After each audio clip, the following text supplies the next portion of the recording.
Em termos de ferramentas, você precisa começar de onde você está. Então você precisa fazer olhar para onde você está, para a empresa que você está, para a área que você está e começar com o que você tem em mãos, tanto para resolver os problemas que você tem no seu dia a dia, quanto em termos de disponibilidade de recursos. Por quê? Agora entrando já falando sobre alguma das ferramentas. Vamos pensar, por exemplo, o Power BI. Se você fala assim, nossa, eu gostaria muito de implementar Power BI aqui onde eu estou, fazer um dashboard muito interativo, muito bonito, né? Todo clicável. Só que o Power BI precisa de licença.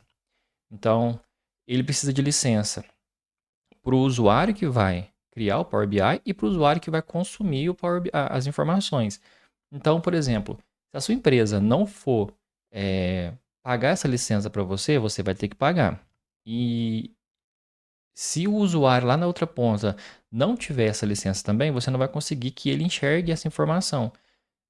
Que você, por mais que você faça um dashboard muito bonito, muito completo, se não existir essa questão das licenças, você não vai conseguir fazer com que as pessoas usem essa informação. Se for, por exemplo, você mesmo vai usar a sua licença para apresentar talvez uma reunião, coisa do tipo, pode ser que atenda, mas em todo caso você vai ficar refém de depender da empresa pagar essa licença para você.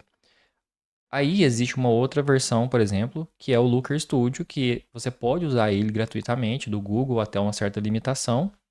Só que aí já entra numa outra questão, que é a proteção de dados.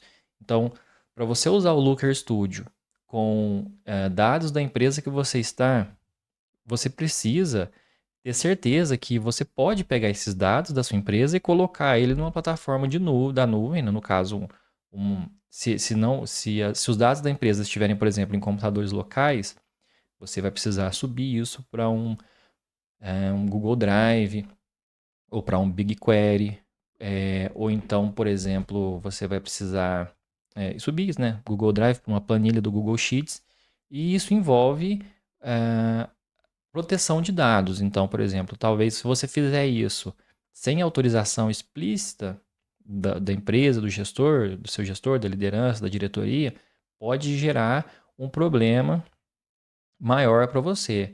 Outra coisa, às vezes a sua empresa já tem, por exemplo, um sistema, então já existe um banco de dados, e aí você tem acesso a esse banco de dados. Ou se você quiser, por exemplo, implementar esse banco de dados na empresa onde você está, você tem servidor para conseguir hospedar essa estrutura de banco de dados e gerenciar tudo isso. Você tem esse conhecimento, existe alguém que tem o conhecimento para gerenciar o banco de dados. E uma outra ferramenta que, por exemplo, seria uma linguagem de programação já mais avançado para você fazer, como é que chama? Automatização das tarefas ou para você lidar com um volume muito grande de tarefas, que seria, por exemplo, o Python. Você pode instalar Python, Anaconda, ou instalar o próprio Python na máquina que você usa.